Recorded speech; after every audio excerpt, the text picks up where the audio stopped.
Assalamualaikum warahmatullahi wabarakatuh. Alhamdulillahirabbil alamin. Wassalatu wassalamu ala asyrafil anbiya wal mursalin nabiyina Muhammadin wa alihi wa sahbihi wa man tabi'ahum bi ihsanin ila yaumiddin. Wa asyhadu an la ilaha illallah wahdahu la syarikalah wa asyhadu anna Muhammadan abduhu wa rasuluh. Qala Allah ta'ala fi kitabihil karim: Ya ayyuhalladzina amanu taqullaha haqqa tuqatih wa la tamutunna illa wa antum muslimun. Amma ba'd, fa inna asdaqal hadithi kitabullah wa khairal hadyi hadi Muhammadin sallallahu alaihi wasallam wa syarral umur muhdatsatuha wa kullu muhdatsatin bid'ah wa kullu bid'atin dhalalah wa kullu dhalalatin finnar. Ayolah ikhwah, azani Allah yakum, alhamdulillah, senantiasa kita memanjatkan puji dan syukur kepada Allah Subhanahu wa taala yang senantiasa melimpahkan kepada kita karunia dan nikmat-Nya. Dan pada kesempatan sore hari ini saya akan membahas sebuah buku yang ditulis oleh Syekh Abdul Aziz bin Muhammad bin Abdullah As-Sadhan yang berjudul Ma'alim fi Tariqil Islah. Itu rambu-rambu di dalam jalan islah. Apa itu islah? Itu memperbaiki. Karena kita hidup di akhir zaman dan kita melihat berbagai macam penyimpangan-penyimpangan dari agama yang sangat luar biasa. Maka kita berusaha untuk memperbaiki yang telah dirusak oleh manusia dari perkara agama ini, dengan harapan mudah-mudahan kita termasuk yang disebutkan oleh Nabi sallallahu alaihi wasallam, fatuba lil ghuraba. Tuba buat mereka yang terasing. Siapa? Alladzina yuslihuna ma afsadan nas. Itu mereka yang memperbaiki apa yang telah dirusak oleh manusia. Dan alhamdulillah kita melihat perjalanan dakwah salaf sunnah begitu pesatnya. Semua itu adalah dengan karunia Allah. Kemudian para dai-dai yang begitu ikhlas mendakwahkan kepada sunnah ini. Makanya kita berterima kasih pertama kepada Allah Subhanahu wa taala, kemudian kepada para ustadz-ustadz kita yang begitu ikhlas, yang begitu mereka itu menghabiskan waktu-waktu mereka untuk membimbing kita. Ikhwatul Islam, azani Allah wa yakum. Syekh Sadhan berkata bahwa ada di sana ma'alim, rambu-rambu di dalam islah. Yang pertama yaitu al-ikhlasu fil amal, yaitu berusaha untuk ikhlas di dalam segala macam aktivitas kita, di dalam amalan-amalan kita. Wa asasu najahil amal wa falahul amil bal huwal qaidatu wal muntalaq. Kata beliau, ini merupakan dasar keberhasilan bahkan kesuksesan suatu amal. Walati bilas bisalahiha yasluhu sya'nul mar'i wa amaluhu wa bifasadiha yafsudu sya'nul mar'i wa amaluhu.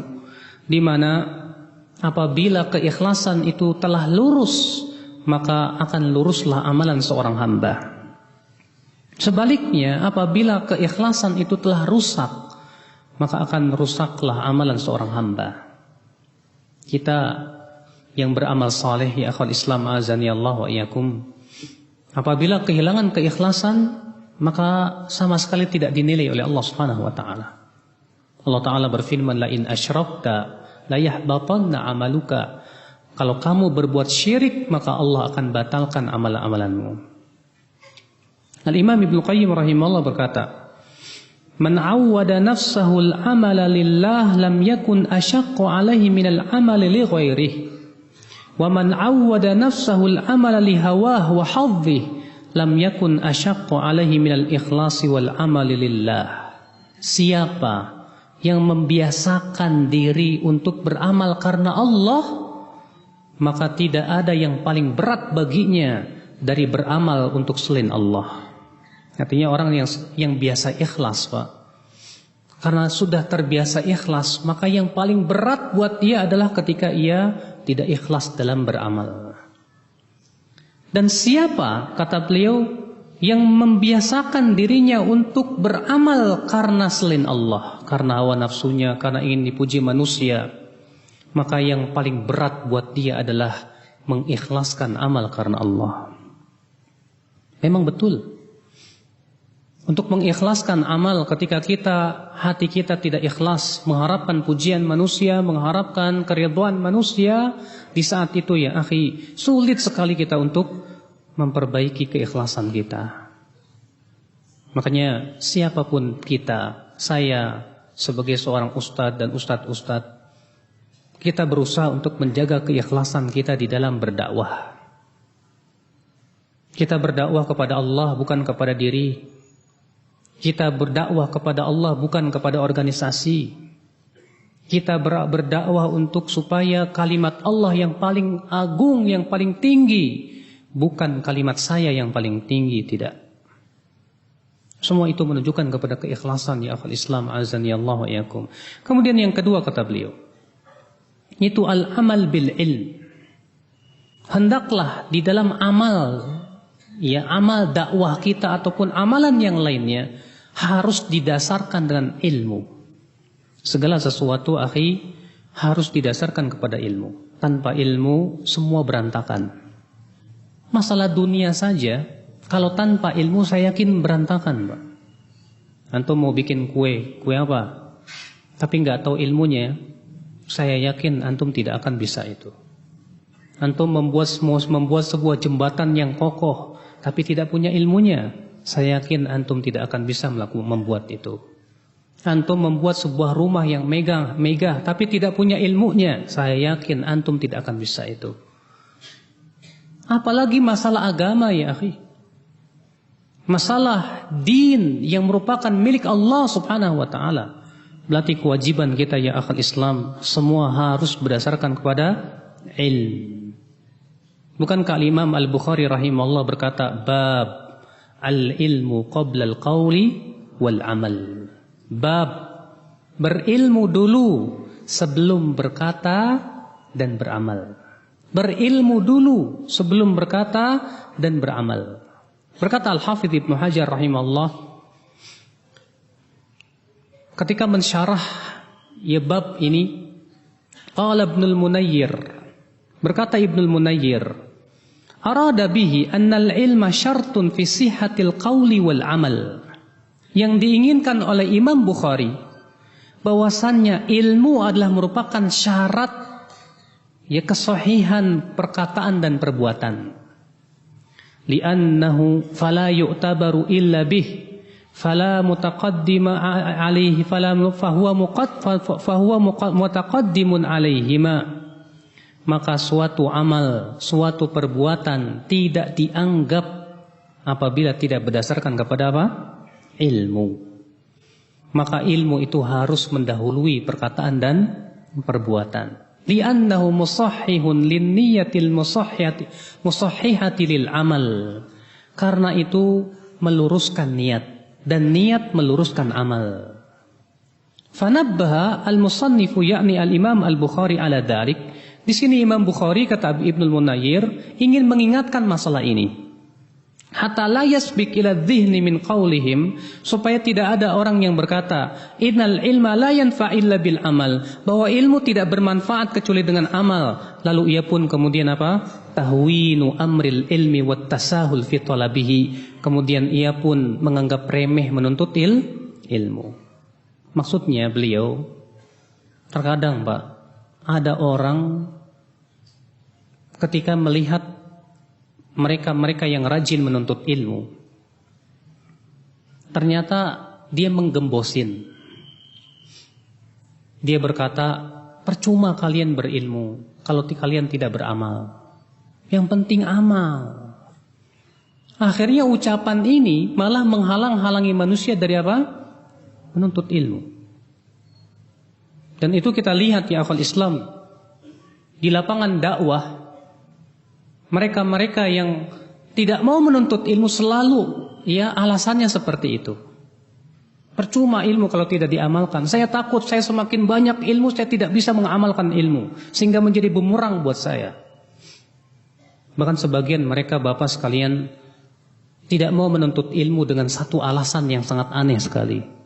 Saya masih ingat sekitar ya pada tahun 2004 setelah saya kajian ada orang tua menyalami saya. Lalu dia berkata, "Ustadz, saya tidak mau menuntut ilmu." "Kenapa, Pak?" Saya mau tanya sama Ustadz. Kalau saya tidak tahu sebuah maksiat, berdosa enggak saya mengamalkan maksiat itu? Iya. Bukankah orang yang bodoh diberikan uzur oleh Allah? Sedangkan orang yang berilmu dan tahu itu maksiat tidak diberikan uzur oleh Allah? Jadi lebih baik saya jadi orang bodoh saja, Ustaz. Masya Allah, subhanallah, Bapak, kata saya. Dan ini betul, Pak. Gara-gara itu dia tidak mau lagi menuntut ilmu Allah subhanahu wa ta'ala. Dengan alasan katanya orang bodoh diberikan oleh Allah maafnya.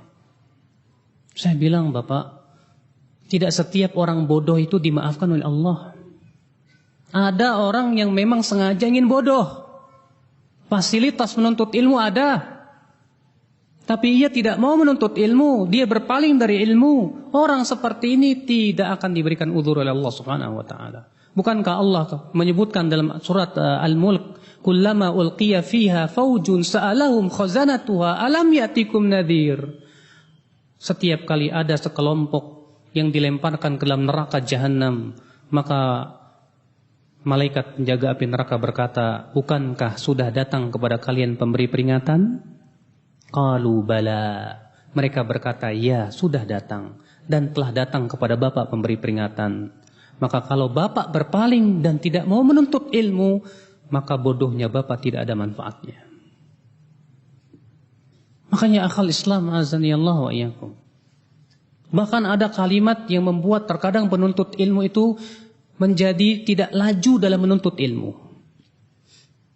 Ada sebuah buku yang berjudul Ikhwanul Muslimin, Anugerah Allah yang Terzalimi.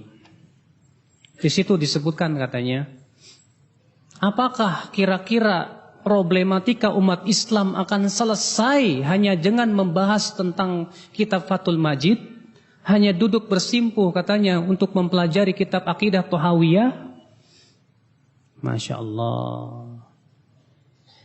Ini perkataan talbis iblis ya akal Islam azani Allah.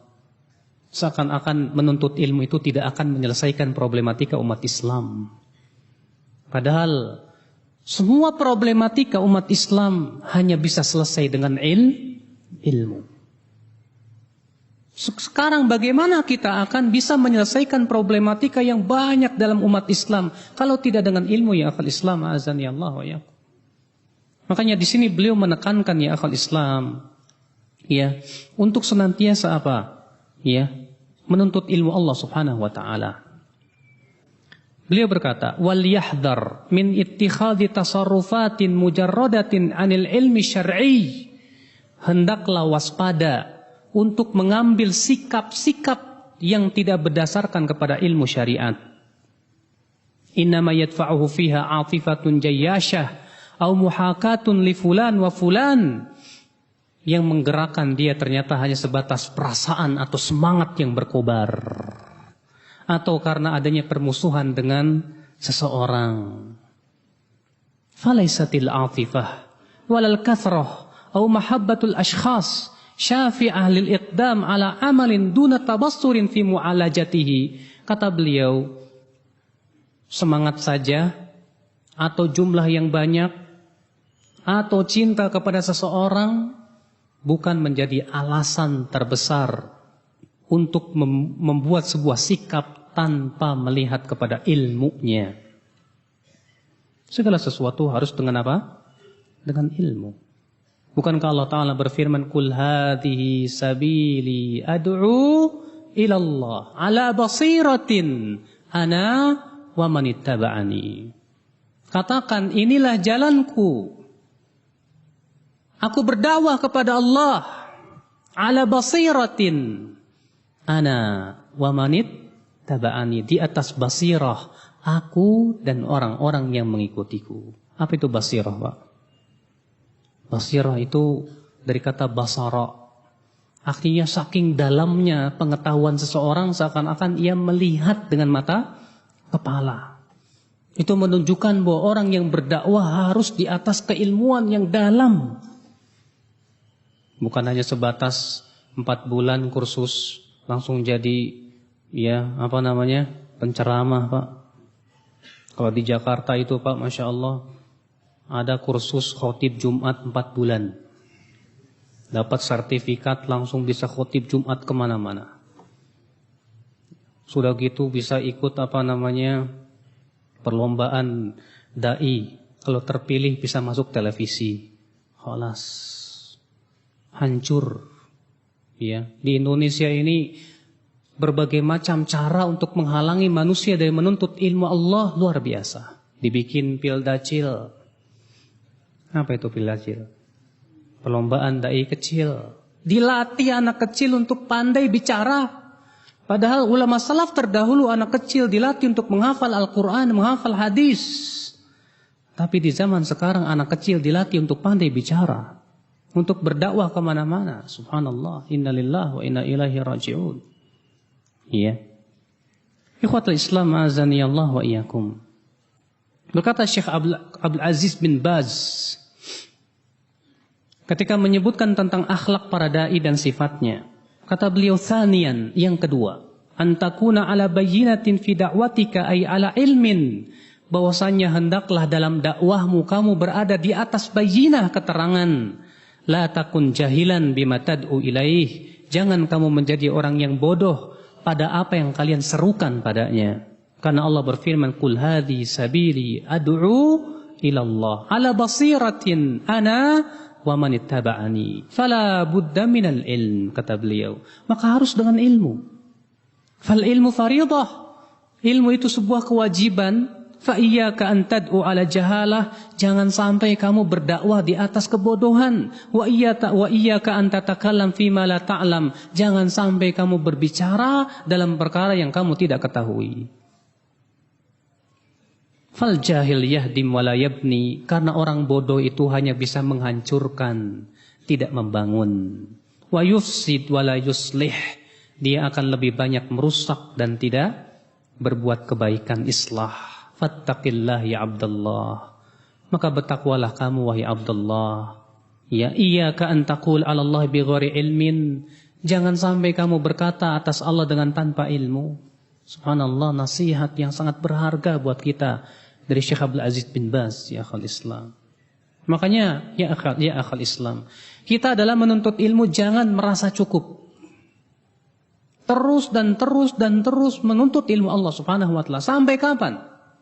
Imam Ahmad bin Hanbal ketika beliau sedang memegang mahbarah, ditanya oleh muridnya, ila mata tumsikul mahbarah? Qala ilal makbarah. Sampai kapan hai Aba Abdillah kamu terus memegang pena itu, mahbarah? Kata Imam Ahmad, sampai kuburan. Sampai mati kita menuntut ilmu, ya akhal Islam azan ya Allah wa iyyakum. Kemudian perkara yang ketiga, kata beliau,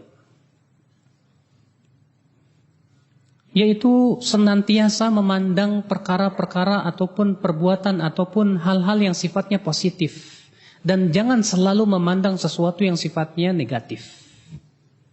Beliau berkata, yahrisu katsirun min ahlil khair ala ru'yatin nata'ij al-ijabiyah wa yahtammuna bidzalika katsiran wa yu'alliquna ala dzalikal amal at-tawilah fa idza ma tala bihimul amad wa lam tattadhih ru'yatun nata'ij dabba ila nufusihim syai'un min ad-dha'fi. Banyak sekali orang-orang yang semangat dalam kebaikan selalu ingin melihat hasil yang sifatnya positif, hasil daripada dakwahnya, dan mereka sangat memperhatikan masalah itu. Lalu kemudian membuat sebuah rencana-rencana dan angan-angan yang sangat panjang sekali. Tapi ternyata apa yang terjadi? Setelah dia lama berjuang, hasil yang diinginkan tak kunjung terlihat. Akhirnya apa yang terjadi? Dia pun mulai melemah di dalam berdakwah. Ini sebuah kesalahan yang besar. Akhul Islam azani Allah wa iyyakum. Seorang, siapapun kita, jangan merasa sedih ketika yang menjadi pengikut kita sedikit. Dan jangan merasa ujub dan bangga ketika yang hadir di majelis kita itu banyak. Hati-hati ya akhul Islam azani Allah wa iyyakum. Karena kita di dalam berdakwah tujuan kita adalah menyampaikan ilmu. Kalau ternyata alhamdulillah manusia menerima dakwah kita, pujilah Allah Subhanahu wa taala. Tapi ingat, banyaknya orang yang ikut dakwah jangan sampai membuat kita tertipu oleh banyaknya jumlah. Masih ingat tidak kisah yang terjadi di perang Hunain? Kenapa kaum muslimin di perang Hunain kalah di putaran yang pertama? Jawabnya satu, karena bangga dengan jumlah yang banyak. Allah berfirman, laqad nasarakumullahu fi mawatin katsiratin wa yawma Hunain idh a'jabatkum kathratukum falam tughni ankum syai'a wa dhaqat 'alaikumul ardu bima rahubat thumma wallaitum mudbirin. Sungguh Allah telah menolong kalian di tempat yang banyak dan di perang Hunain. Ingatlah ketika kalian merasa bangga dengan jumlah yang banyak. Dan jumlah yang banyak itu tidak bermanfaat buat kalian sedikit pun juga, kata Allah. Lalu bumi yang luas itu menjadi sempit untuk kalian.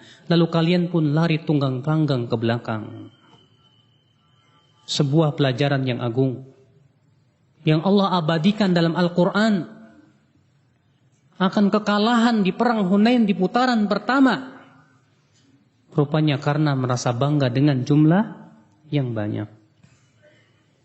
Subhanallah ya ikhwatul Islam azani Allah wa iyyakum. Dahulu Abdurrahman bin Mahdi, sebagaimana disebutkan Imam Ad-Dhahabi, berkata, kuntu ajlis yaumal jumu'ah fa idza kathura an-nas farihtu wa idza qallu hazintu fasa'altu Bishr ibn Mansur faqal hadza majlisu su'in fala ta'ud ilaih fama udtu ilaih. Abdurrahman bin Mahdi berkata, aku biasa punya majelis ilmu di hari Jumat. Kalau yang hadir banyak, aku gembira. Kalau yang hadir sedikit, aku jadi sedih. Lalu aku bertanya kepada Bishr bin Mansur, kok bisa begitu? Maka Bishr bin Mansur berkata, itu majelis yang buruk, tinggalkan saja. Maka aku pun tidak lagi kembali kepada majelis tersebut. Ya. Kata Syekh Abdul Aziz menjelaskan, fa idza kana yusibukal ujbu wa yusibuka ma yusibuka minal ghibtati idza ra'aital jam'a. Apabila rasa ujub itu menimpa diri kamu ketika kamu melihat banyaknya jumlah orang yang datang. Ya. Thumma idza dhahabal jam'u wa tafarraqu wa lam yabqa illa al-qalil. Lam tukhlis fi amalika wa fi ada'i ma indaka. Tapi ternyata ketika yang datang itu sedikit, keikhlasan kita pun menjadi berubah. Maka pada waktu itu adalah merupakan majelis yang buruk buat diri kita. Maka dari itu ya akhi, kita jangan tertipu dengan jumlah yang banyak. Jangan pula bersedih dengan jumlah yang sedikit. Antum tahu gurunya Imam Malik yang bernama Nafi' Maula Ibnu Umar? Imam Malik berkata, kuntu ati Nafi'an wa ana gulamun hadithus sin ma'a gulamin li. Aku selalu menghadiri majelisnya Nafi'. Sementara aku masih muda, waktu itu bersama temanku yang masih muda juga. Fayanzil jar darajatan fayaqif ma'i wa yuhaddithuni. Lalu ia pun turun ke tangga, lalu ia berhenti dan menyampaikan hadis kepadaku. Wa kana yajlis ba'da subhi fil masjid. Dan adalah Imam Nafi' mempunyai majlis setelah subuh di masjid. Fala yakadu ya'tihi ahad. Tapi tidak ada satupun orang yang datang kecuali Imam Malik. Yang datang cuma Imam Malik. Tapi Imam Nafi tetap menyampaikan hadis karena keikhlasannya. Makanya sanad Malik dari Nafi, dari Ibnu Umar. Kata Imam Adz-Dzahabi apa? Hadi silsilatud dzahab. Ini adalah rantai emas. Karena apa? Keikhlasan. Antum tahu Atha bin Abi Rabah?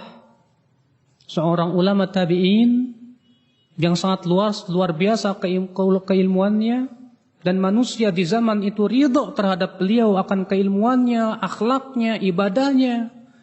Ternyata majelis taklimnya setiap harinya hanya dihadiri 8 orang. Setiap harinya 8 orang, tapi 8-8-nya jadi ulama. Kita terkadang dihadiri ratusan orang tapi nggak ada yang jadi, susah juga. Iya. Ikhwatul Islam azani Allah wa iyyakum. Maka dari itu ya akhi azani Allah wa iyyakum, kata beliau, fal ibratu laysat bil kathrah, innamal ibratu bil ikhlas wa bin naf'il muqaddam li hadzal jama'. Yang dianggap itu bukan masalah banyaknya, akan tetapi yang dianggap itu keikhlasan dan manfaat yang bisa dirasakan oleh manusia. Ikhwatul Islam azani Allah wa iyyakum. Nah ini akhwat Islam. Maka dari itu seorang dai ketika ia kurang berhasil dalam dakwahnya, jangan bersedih. Nabi SAW saja dikatakan oleh Allah apa? Fa imma nuriyannaka ba'dalladzi na'iduhum aw natawaffayannaka. Bisa jadi kami akan perlihatkan kepada engkau wahai Muhammad sebagian janji kami ketika engkau hidup, atau kami wafatkan dulu engkau. Baru janji Allah pun realisasi. Yang penting Pak, kita dakwah sesuai dengan manhaj para nabi. Bukan yang kita pikirkan adalah hasil, bukan. Makanya antum lihat, sekitar 4 bulan yang lalu saya ke Bima, ya. Saya dialog dengan salah seorang pentolan MMI di sana. Kemudian dia bilang, apa salah kalau kami ingin memperjuangkan syariat Islam di negara Indonesia? Dia berkata begitu kepada saya. Saya bilang, saya tidak bisa mengatakan salah atau tidak. Tapi kesalahan Anda adalah Anda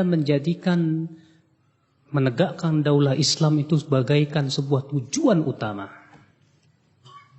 Padahal menegakkan daulah Islam bukan tujuan tapi sebatas wasilah. Ya. Dan Anda selalu ingin berusaha untuk mencari dan mencapai keinginan Anda dan melihat hasilnya. Sehingga apabila kalian melihat bahwa perjuangan kalian tidak terlihat hasilnya, kalian pun kemudian tergesa-gesa akhirnya bersifat arogan terhadap manusia. Dan itu pasti terjadi. Makanya ya akhwat Islam azani Allah, ya. Lihat para nabi, lihat para rasul. Mereka berdakwah untuk menegakkan daulah Islam atau untuk menegakkan tauhid? Tauhid. Tidak semua para nabi diberikan oleh Allah daulah.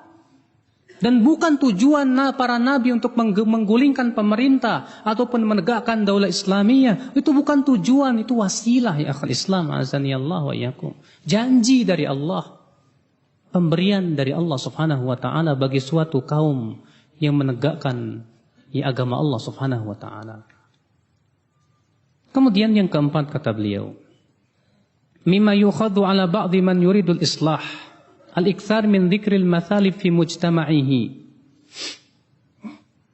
Di antara yang perlu dikritik kepada orang yang ingin mengadakan islah, itu sering kali menyebutkan keburukan masyarakatnya. Wa dandanah haula tilkal umur fi ghalibi ahadithihi. Dan sering kali membicarakan tentang masalah itu pada majelis-majelisnya. Hanya sebatas memberikan kepada kita akhirnya kelemahan untuk senantiasa berdakwah. Maksudnya begini Pak. Terkadang Pak, seseorang ketika melihat masyarakat ini kok susah banget didakwahi. masyarakat ini kok ya Allah ya fanatiknya luar biasa. Makanya setiap di majelis kita sampaikan bahwa masyarakat kita ini berat, bahwa fitnah dahsyat dan yang lainnya. Akhirnya menjadikan kita ini menjadi malas untuk berdakwah. Ini tidak baik kata beliau. Justru seharusnya seorang dai, setiap kita harus punya jiwa besar. Naam, orang tuanya belum berhasil, mudah-mudahan anaknya nanti. Sebagaimana dahulu Rasulullah SAW ketika berdakwah di Taif. Dan ternyata kemudian ditolak oleh penduduk Taif, bahkan dilempari sampai kaki Rasulullah, ya pecah-pecah, berdarah. Lalu didatangi oleh malaikat gunung. Kemudian malaikat gunung menawarkan, in syi'ta atbaqtu alaihim akhsyabain. Wahai Muhammad, kalau kamu mau, saya akan angkat 2 gunung akhsyab. Aku akan timpakan kepada penduduk Taif. Apa kata Rasulullah? Jangan. Saya berharap agar keluar dari punggung mereka keturunan yang beribadah kepada Allah saja. Inilah subhanallah kepribadian yang harus dimiliki oleh kita semua. Ketika kita berdakwah, ternyata orang tuanya menolak, insya Allah anaknya belum. Anaknya yang akan menerima dakwah kita insya Allah. Demikian seharusnya kita dalam berdakwah. Subhanallah ikhwatul Islam azanillah wa iyyakum. Dan tentunya kita pun tidak mencukupkan dengan yang ada. Alhamdulillah dakwah saya sudah banyak, yang hadirin sudah banyak, akhirnya kemudian kita cukupkan. Tidak. Kita terus dan terus dan terus, setiap antum semua dai untuk mengajak kepada kebaikan. Mengajak tetangga antum, mengajak keluarga antum, mengajak ya karib kerabat antum. Jangan kita hanya karena sudah mendapatkan hidayah, akhirnya kita berpangku tangan, tidak mau lagi untuk mendakwahi yang lainnya. Jangan ya akhi. Seharusnya kita sebagai seorang mukmin itu menjadi apa? Ya, motor di dalam ya masyarakat kita. Pewarna di dalam masyarakat kita. Kita berusaha ya akhal Islam azanillah wa iyyakum. Kemudian beliau menyebutkan lagi yang selanjutnya.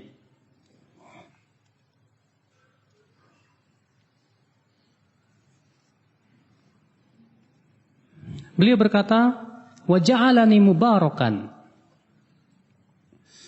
Allah Subhanahu wa taala beliau membawakan firman Allah, wa ja'alani mubarakan ainama kuntu, dan Allah menjadikan aku diberkahi di mana saja aku berada.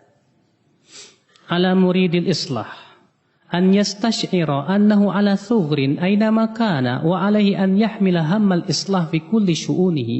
Setiap orang yang mengadakan islah, hendaklah ia merasa bahwa ia berada di tapal batas. Hendaklah ia menganggap bahwa ia sebagai ujung tombak. Ya. Maka dari itulah seorang mukmin hendaklah dia mengamalkan ayat ini. Wa ja'alani mubarakan ainama kuntu. Artinya kata beliau, kita berusaha agar diri kita berkah di masyarakat kita. Ai mubarakan fi ayyi makanin nazala fi, artinya diberkahi di mana saja dia berada. Di mana saja dia tinggal, dia berusaha untuk memberikan keberkahan, sehingga pada amalan-amalannya dia berusaha terus bagaimana memberikan manfaat kepada masyarakat ini. Seorang ustadz dengan ilmunya, seorang pengusaha dengan hartanya, dan antum semua untuk mengajak karib kerabatnya. Untuk apa? Untuk beramai-ramai menghadiri majelis ilmu, mengajak kepada kebaikan. Maka di mana saja kita berada, Pak, jadilah kita orang yang senantiasa mengajak kepada kebaikan. Iya, di mana saja kita berada. Ikhwatul Islam azanillah wa iyyakum. Kemudian yang keenam kata beliau, at-taraju 'anil khata' wa 'adamul timasil a'dzar. Kalau ternyata kita salah dan jatuh pada kesalahan, hendaklah segera rujuk kepada kebenaran. Jangan mencari-cari alasan untuk membenarkan. Ini terkadang ya merupakan talbis iblis. Di mana ketika seseorang sudah jelas kesalahannya pada suatu permasalahan, sudah jelas kepadanya kebenaran, Tapi apa yang terjadi untuk kembali kepada kebenaran malu. Akhirnya apa? Mencari-cari apa? Alasan untuk membenarkan perbuatan yang salah tersebut. Dan ini yang berbahaya, Pak. Kenapa sih terjadi perpecahan? Terjadinya perpecahan biasanya karena ada orang-orang yang ngeyel di atas kesalahan. Karena ada orang-orang yang ketika diberikan nasihat tidak mau menerima nasihat. Karena ada orang-orang yang begitu berat hatinya untuk kembali kepada kebenaran. Kalau ada orang seperti itu, saya yakin Pak, perpecahan pasti akan terjadi. Makanya agar tidak terjadi perpecahan pada diri kita, semua kita harus mau tunduk kepada apa? Kebenaran. Iya. Semua kita harus tunduk kepada kebenaran. Tapi ketika setiap kita lebih mempertahankan egonya, lebih mempertahankan pendapatnya, dan tidak mau tunduk kepada apa? Kebenaran, saya yakin, seyakin-yakinnya pasti yang terjadi adalah perpecahan demi perpecahan. Iya. Ikhwatal Islam azanillahu wa iyyakum. Lihat salaf dahulu, Pak. Betapa mudahnya mereka kembali kepada kebenaran. Bagi mereka untuk kembali kepada kebenaran mudah sekali. Iya. Ini dia Abu Hurairah. Pernah beliau dimintai fatwa, lalu beliau memberikan fatwa. Ternyata salah. Lalu dicarinya orang tersebut. Mana orang itu nggak ketemu. Rupanya ia langsung pergi ke pasar. Lalu mengumumkan, tadi saya ditanya si fulan, dan saya memberikan fatwa ini ternyata saya salah. Iya. Tak malu untuk membenarkan kesalahannya. Lihat para ulama terdahulu, ini dia Zaid bin Thabit ketika berdebat dengan Ibnu Abbas tentang masalah wanita yang haid. Apakah dia menunggu selesai haid atau hendaknya pulang dulu ya tanpa tawaf wada? Kata Zaid bin Thabit, dia harus menunggu dulu selesai kemudian tawaf wada baru pulang. Kata Ibnu Abbas tidak perlu. Akhirnya Ibnu Abbas berkata, silakan tanya istri-istri Nabi SAW. Lalu Zaid bin Thabit pergilah kepada istri Nabi dan bertanya. Kemudian datang kepada Ibnu Abbas sambil tersenyum. Kamu benar. Padahal Zaid bin Thabit lebih tua dari Ibnu Abbas. Ternyata ketuaan dan seniornya beliau tidak menjadikan malu untuk rujuk kepada kebenaran. Makanya ya akhi, kaidah mengatakan at-tamadi 'alal haqq, ar-ruju' ilal haqqi khairun min at-tamadi 'alal batil. Kembali kepada kebenaran lebih baik daripada ngeyel di atas apa? Kesalahan. Ya, siapa sih di antara kita yang tidak pernah berbuat salah? Sehebat-hebatnya ulama pasti pernah jatuh kepada apa? Kesalahan. Maka ketika kita diingatkan akan kesalahan kita, walaupun yang mengingatkan itu orang yang lebih rendah keilmuannya dari kita, setiap kita berusaha untuk taslim kepada kebenaran itu. Ini beliau ingatkan Bapak sekalian karena memang ya secara kenyataan di medan dakwah kita dapatkan terkadang orang-orang yang tidak mau rujuk kepada kebenaran itu sulit sekali. Justru mereka lah yang menjadi pemicu untuk apa? Ya terjadinya perpecahan demi perpecahan. Bahkan ternyata nasihat itu dianggap sebagai apa? Permusuhan. Coba kita lihat ya, ketika misalnya kita mengkritik suatu jamaah, ketika kita mengkritik suatu pendapat, rupanya yang dikritik marah. Dia tidak menerima, dianggapnya yang mengkritik itu nyari-nyari permusuhan. Subhanallah, memang demikianlah masyarakat di Indonesia seperti itu keadaannya. Mereka tidak menganggap bahwa kritikan itu seharusnya kan dipikirkan, ini kritikan benar apa enggak. Kalau memang itu kritikan benar, kita yang salah, kenapa harus marah? Kalau ternyata kritikan itu salah, cukup bantah secara ilmiah, selesai. Tapi kenyataannya tidak, Bapak sekalian. Ya, ketika kita mengkritik jamaah fulani, ketika kita menyebutkan tentang kesalahan si fulan dan yang lainnya, tujuannya tiada lain adalah untuk islah, memperbaiki, meluruskan. Tapi ternyata yang ada adalah disikapi dengan sebaliknya. dianggap itu sebagai sebuah permusuhan ataupun yang lainnya. Walaupun tentunya dalam tata cara menasihati pun di sana ada etika-etika yang harus diperhatikan tentunya ya akhul Islam azanillahu wa iyyakum. Kemudian yang ketujuh kata beliau, al-ifrat fil hubbi wal bughd. Berlebihan dalam cinta dan benci. Antum cinta Ustadz antum enggak? Cinta harus, Pak. Karena mencintai seorang alim itu adalah agama yang harus dipeluk. Kata Ali bin Abi Thalib, mahabbatul alim dinun yudanu bihi. Mencintai ulama atau orang alim itu adalah agama yang harus kita yakini. Tapi ingat, Pak, mencintai ustadz kita yang kita cintai pun tidak boleh berlebihan, Pak. Iya.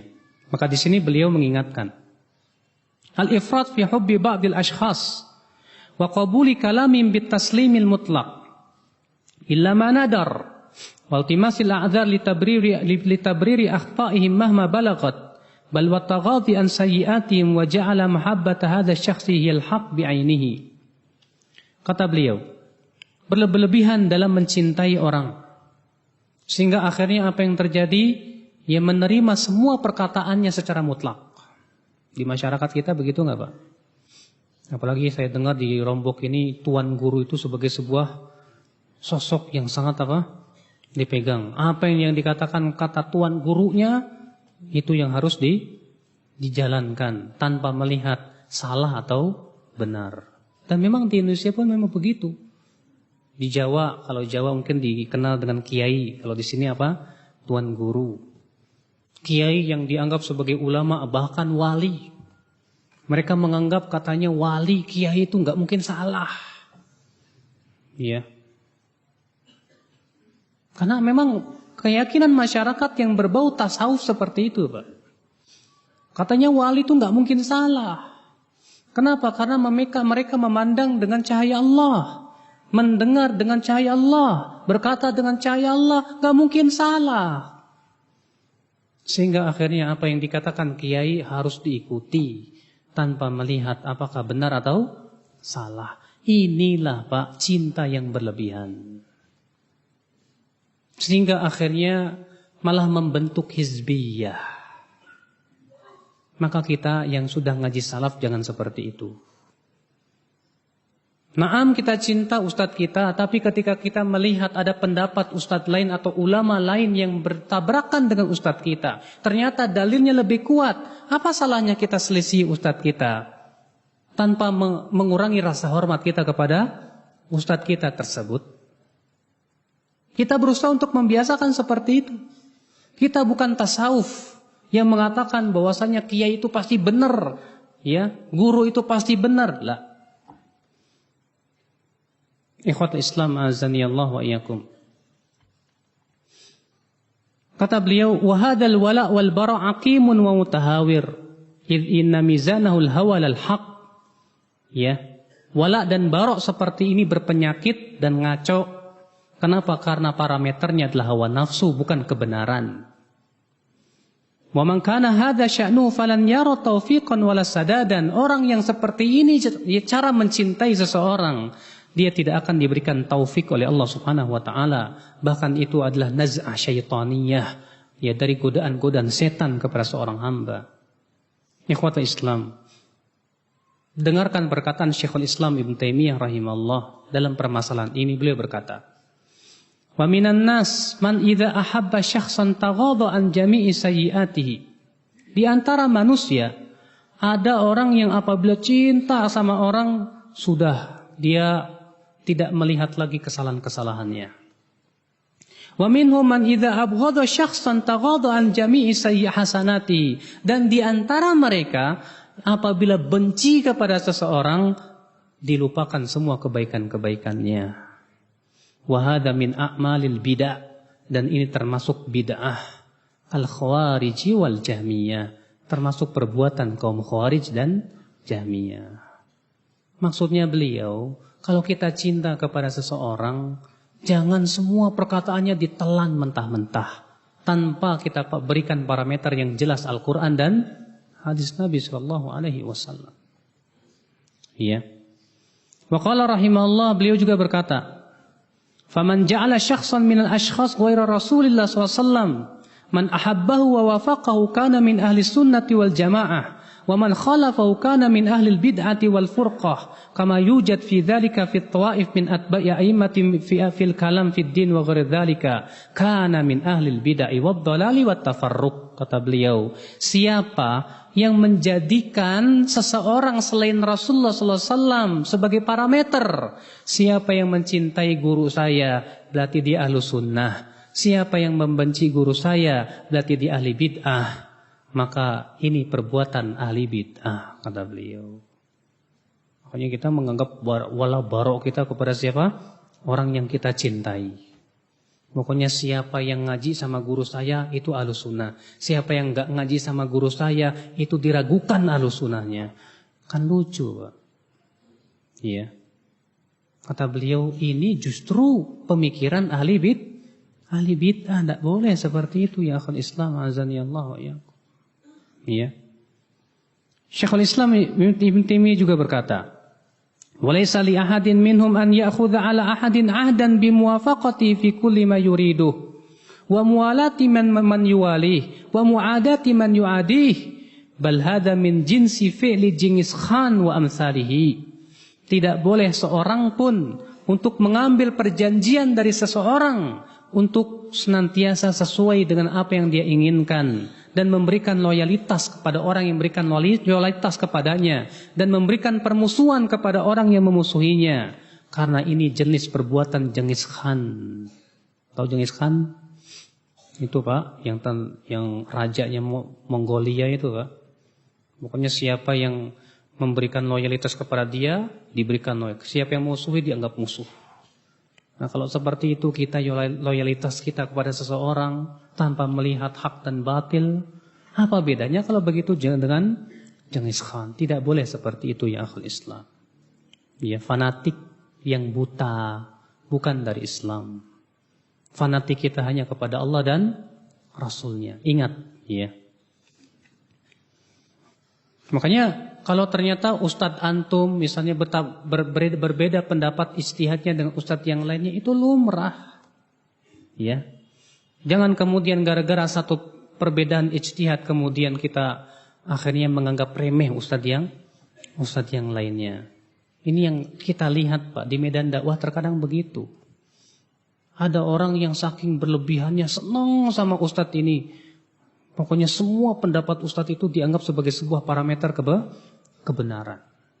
Ini sebuah perkataan yang salah, sikap yang salah. Yang ke-8 kata beliau, Rabtul awatif bidhabitil ilmi syar'i. Hendaklah semangat itu diikat dengan ikatan ilmu syariat. Ingat Pak, semangat saja tidak cukup ya. Kata Syekh Muhammad bin Shalih Al-Utsaimin apa? Al-awatif hiyal awasif. Semangat saja itu sama dengan angin ribut. Iya. Maka hati-hati kata beliau bahwa kita di dalam memperjuangkan Islam, memperjuangkan dalam berdakwah pun juga ya akhi, jangan sebatas semangat dan semangat tanpa ada apa? Ilmu. Ingat sekali lagi ya, pada pembahasan yang pertama sudah kita sebutkan bahwasanya kita harus membatasi diri kita dengan ilmu dan ilmu. Ya, jangan dengan perasaan. Dan kalaupun misalnya kita terbawa oleh perasaan, maka segera kita rujuk kepada kebenaran ketika kita dalam kesalahan. Sudah masuk adzan, Pak. Akhul Islam azani Allah wa iyyakum. Terkadang Pak, pemuda, yang namanya pemuda itu kan temannya semangatnya Pak. Seringkali terbawa apa? Perasaan dan emosi. Jangankan kita, para sahabat saja terkadang terbawa oleh emosi Pak. Ini dia ketika Rasulullah meninggal dunia, manusia berkabung. Ya, betul-betul kaum muslimin sedih sekali.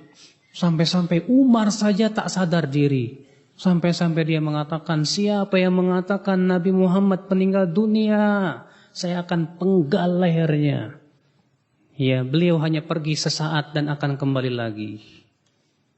Kenapa? Karena terbawa oleh perasaan.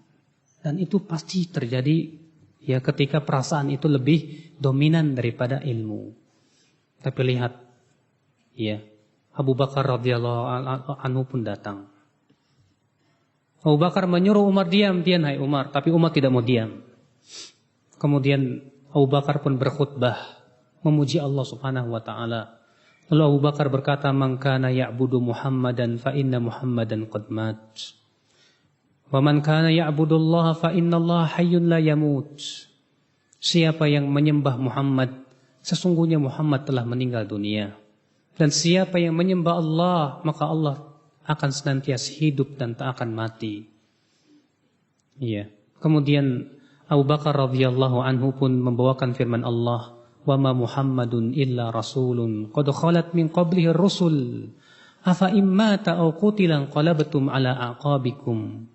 Mendengar itu para sahabat langsung sadar seakan-akan ayat itu baru turun sekarang. Itu bisa terjadi ketika seseorang terbawa oleh apa? Perasaan dan emosi. Nah sekarang ini ya akhwat Islam, kita dalam berdakwah hati-hati jangan sampai terbawa oleh perasaan dan emosi, akibatnya rugi buat dakwah kita. Antum tahu nggak Pak? Terkadang orang-orang firqah sesat itu sengaja loh memanas-manasi kita Pak. Tujuannya apa? Supaya kita yang memulai untuk bikin keonaran. Kalau kita yang mulai, sudah mereka punya alasan untuk menghabisi kita. Dan itu yang mereka lakukan.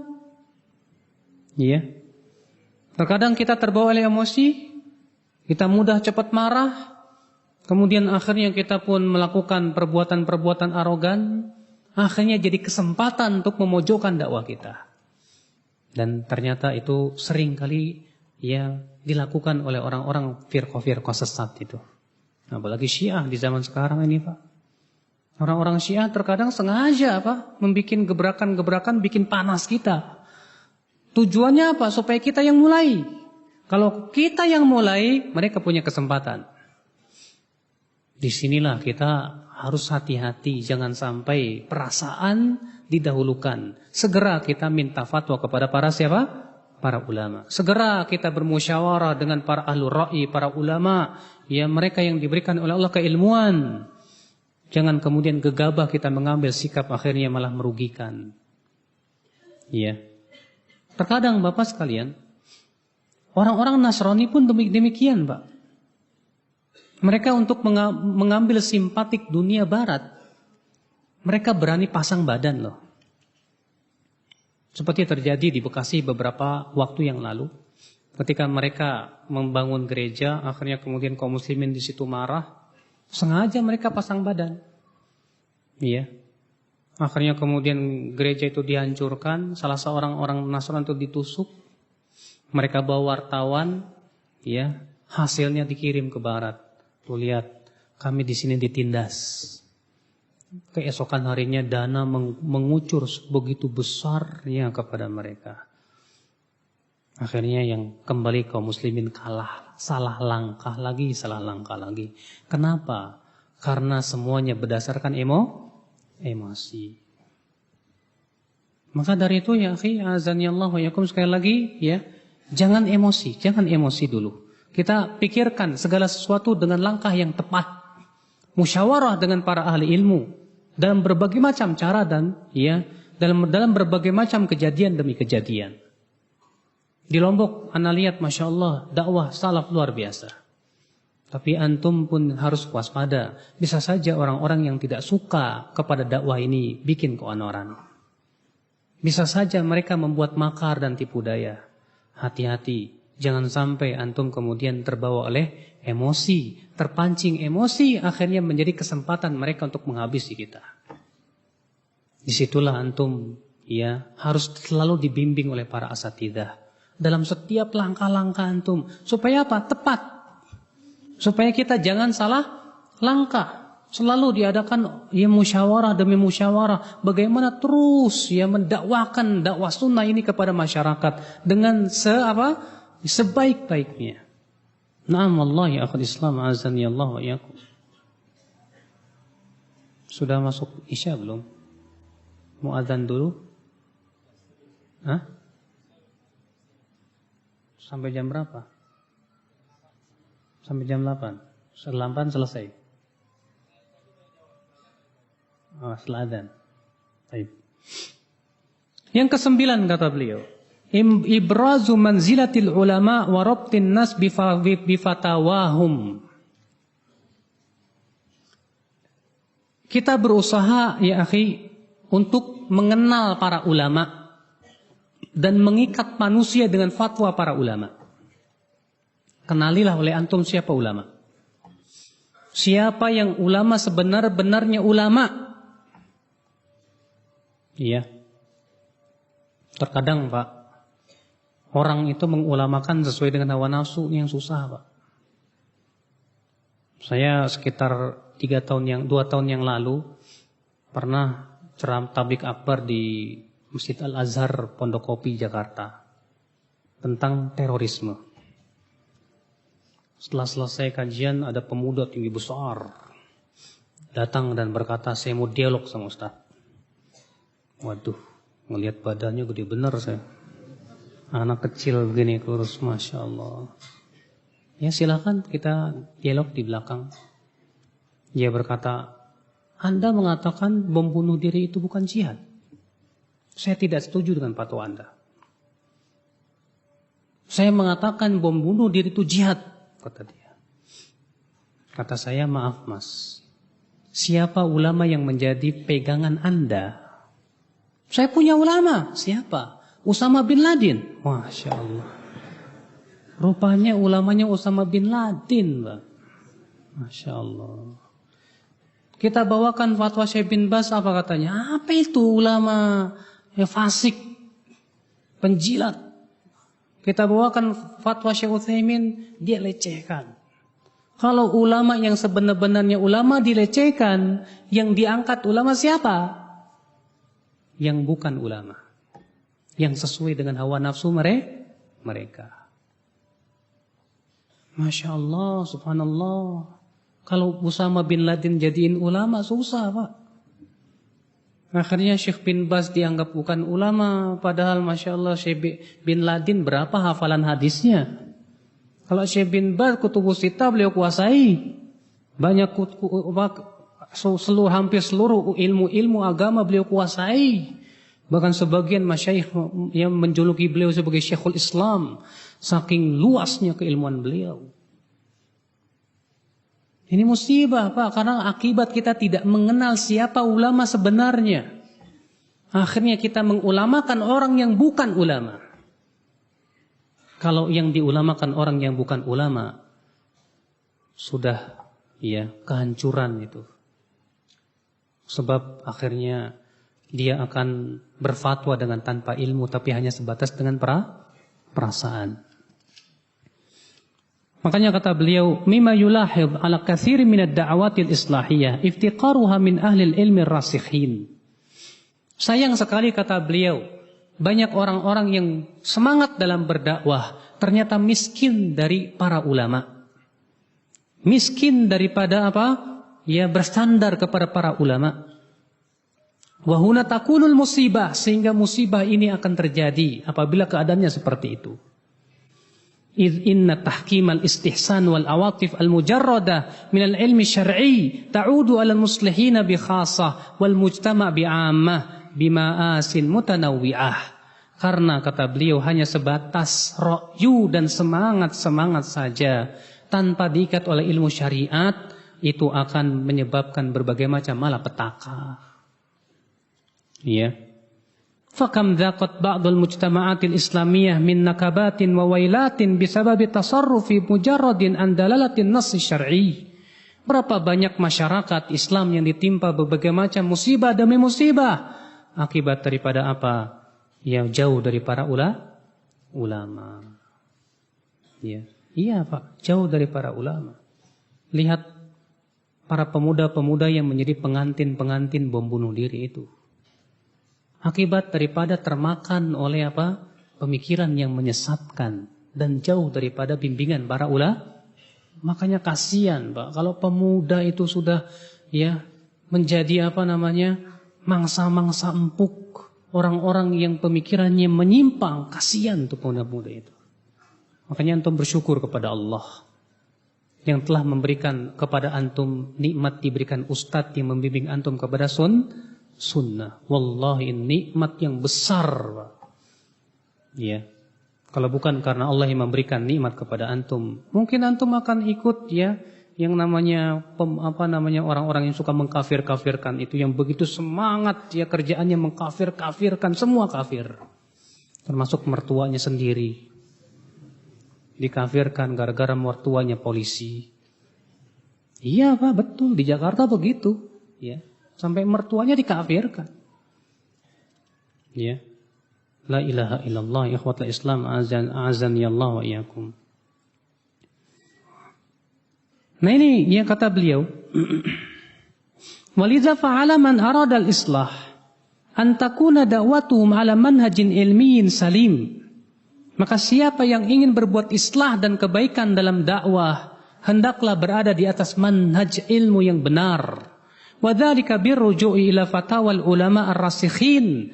Yang demikian itu dengan cara rujuk kepada fatwa-fatwa para ulama yang telah kokoh keilmuan mereka. Al-mashhud lahum bisihhatil mu'taqab wa mu'taqadi wa salamatil manhaj. Yang telah disaksikan akan keselamatan akidah dan manhajnya. Ingat, yang sudah jelas-jelas akidah dan manhajnya. Ya. Hadza ma yata'allaq bidawatil muslihin. Ini yang berhubungan dengan orang-orang yang melakukan islah. Amma amatun nas, adapun kebanyakan atau ya manusia-manusia yang secara umum. Fa'alal muslihin an yubrizu lin-nasi daral ulama. Hendaklah para ustadz memberikan bimbingan kepada murid-muridnya untuk mencintai ulama. Janganlah seorang ustadz itu, Pak, selalu yang dia kedepankan pendapat saya. Supaya apa? Orang-orang itu menganggap dirinya seakan-akan sejajar dengan ulama. Jangan. Tapi selalu dahulukan perkataan ulama. Qala ulama fulan, wa qala ulama fulan, wa qala ulama fulan. Apa tujuannya? Tujuannya mendidik supaya mereka mencintai ulama, mendidik supaya mereka tahu siapa yang sebenarnya ulama. Kalaupun kita mau membawakan dari pendapat kita karena adanya ikhtilaf para ulama, tetap kita bawakan pendapat ulama tersebut, kemudian kita rojihkan mana yang menurut kita apa? Pandang yang rojih. Tapi tetap tidak kosong dari pendapat ulama. Kenapa? Karena penting sekali kaum muslimin diikat dengan para ulama. Iya. Yang kita khawatirkan kalau ternyata ustadznya merasa dirinya sejajar dengan ulama. Akhirnya apa? Pendapat-pendapat ulama kibar dikritiknya. Seakan-akan dia itu sudah sejajar dengan ulama kibar. Ini hati-hati Bapak sekalian. Ya. Bukan berarti ulama kibar itu nabi yang tak boleh dikritik. Bukan itu maksudnya. Akan tetapi hendaknya seorang ustadz sekali lagi dan antum semuanya mengenal siapa hakikatnya Pak? Ulama. Sehingga kita selalu terikat dengan para ulama. Terikat dengan apa? Para ulama. Sehingga perjuangan kita insya Allah diberkahi oleh Allah Subhanahu Wa Taala. Saya kira cukup, mudah-mudahan apa yang sampaikan bermanfaat. Ya. Dan masih banyak sebetulnya yang disampaikan oleh beliau di buku ini. Dan kita menuju tanya jawab. Nah.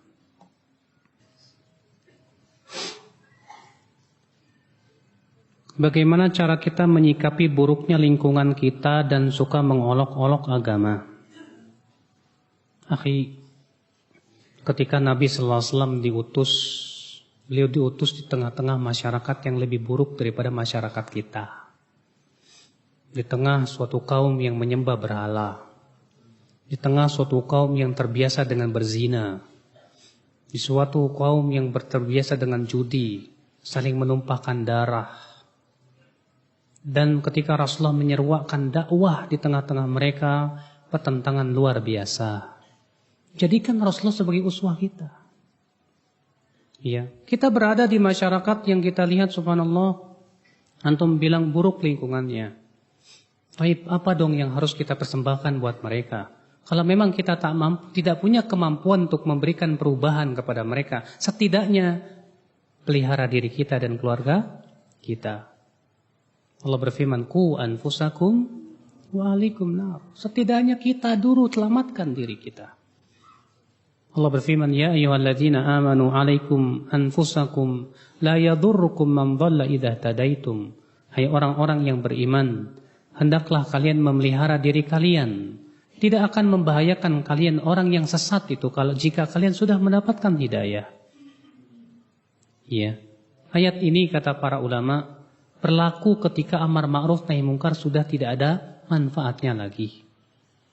Ketika kita berada di suatu masyarakat yang sudah hancur dan rusak, dan kita tak mampu dan tidak punya kemampuan untuk mengadakan sebuah perubahan, maka di saat itu yang terpenting adalah selamatkan diri sendiri. Selamatkan keluarga. Iya. Apa betul derajat para wali itu di alam barzakh lebih tinggi dari derajat Nabi dan Rasul? Ini batil 1000%, Pak. Bahkan Ibnu Hajar mengatakan orang yang mengatakan seperti ini zindik. Semua ulama Pak sepakat bahwa yang paling tinggi itu Rasul, setelahnya Nabi, kemudian wali. Yang dikenal bahwa wali lebih tinggi dari Nabi dan Rasul hanya dalam dunia tasawuf. Mereka yang mengatakan maqamun nubuwati fil barzakhi, katanya kedudukan Nabi di alam barzakh itu fuwaiqar Rasul wa duna wali, di atas Rasul di bawah wali. Jadi yang paling tinggi wali, di bawahnya Nabi, di bawahnya Rasul. Jadi Rasul itu paling rendah. La ilaha illallah. Allah, ini musibah. Ya. Dan sebetulnya ini talbis iblis untuk menghancurkan agama.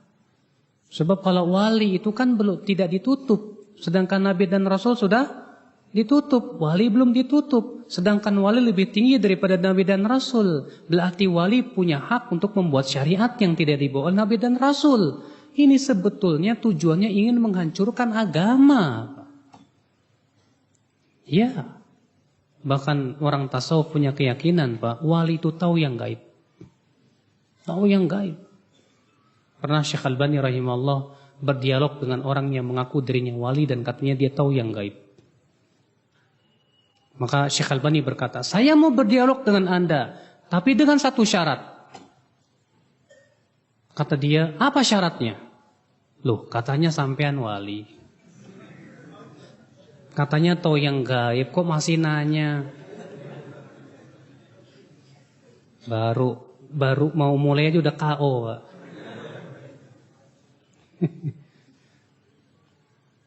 Mana yang lebih mulia dan utama, orang tua atau guru? Kedua-duanya mulia dan harus kita muliakan.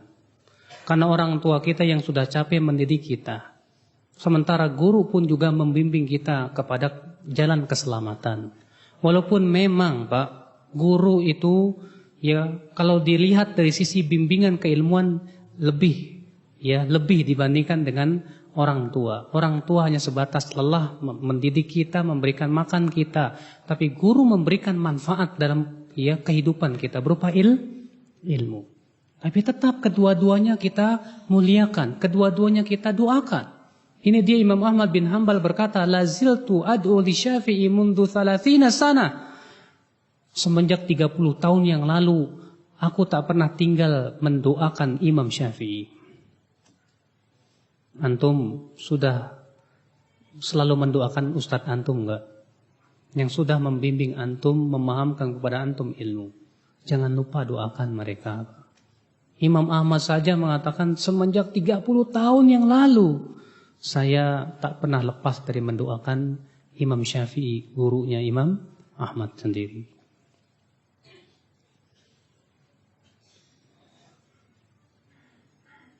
Tolong jelaskan bom bunuh diri itu bukan bom jihad. Jelaskan perkataan ini. Ini pembahasannya cukup panjang, Pak. Yang jelas, Pak, bom bunuh diri dalam Islam itu tidak diperkenankan. Dan para ulama ketika membahas masalah bolehkah bom bunuh diri, mereka memberikan perincian. Kapan boleh, kapan tidak boleh. Nah sekarang saya mau tanya. Di Indonesia setelah adanya bom bunuh diri itu, apakah banyak orang berbondong-bondong masuk Islam? Enggak. Apakah setelah bom bunuh diri yang ada di Bali, yang ada di Jakarta, orang berbondong-bondong cinta kepada sunnah, jenggot dan di atas mata kaki? Enggak. Bahkan orang berjenggot menjadi sasaran, dicurigai, awas anak buahnya Imam Samudro. Iya betul Pak. Iya. Kita terkadang di Jakarta masuk ke mall, bawa istri bercadar, kita di atas mata kaki, semua mata memandang. Entah kenapa memandang, mungkin hati-hati saja ini ada teroris masuk. Allah musta'an. Itu hasilnya Pak. Itu hasilnya. Sama sekali tidak menguntungkan Islam. Yang ada adalah merugikan Islam, merugikan sunnah. Akhirnya sunnah Nabi menjadi sesuatu yang menakutkan di tengah-tengah masyarakat Islam. Subhanallah. Ya. Apa ada dalil yang menunjukkan bahwa wali di Jawa itu ada 9? Dalil dari mana nih? Pak, ya, tentang masalah kisah para wali 9 itu, masalahnya pertama, para wali itu tidak meninggalkan buku tulisan ataupun apapun juga. Yang ada adalah apa? Cerita-cerita dari para orang tua. Iya. Kalau Imam Bukhari jelas ninggalin buku-buku Sahih Bukhari, ya.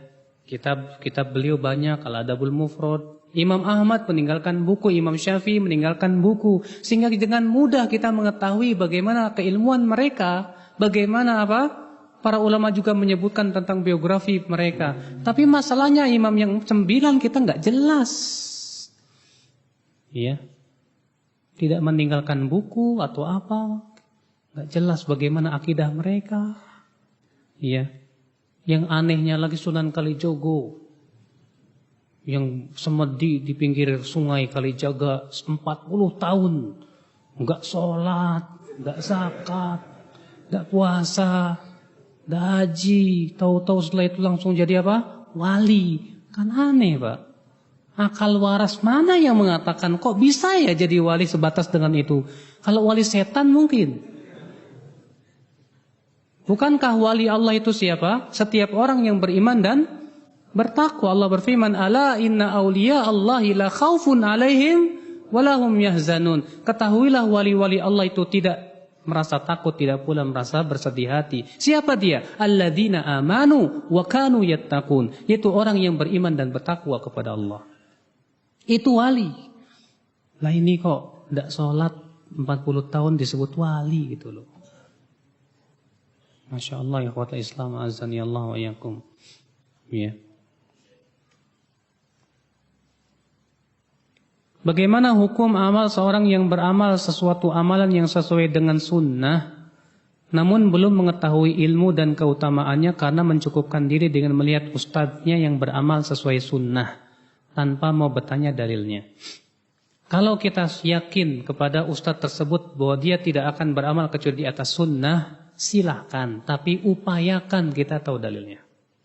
Kenapa Pak? Karena kalau kita tidak tahu dalilnya berarti kita masih dalam lingkaran taklid. Memang taklid itu boleh bagi mereka yang tidak mampu mencari dalil kata para ulama. Tapi setidaknya kita paham.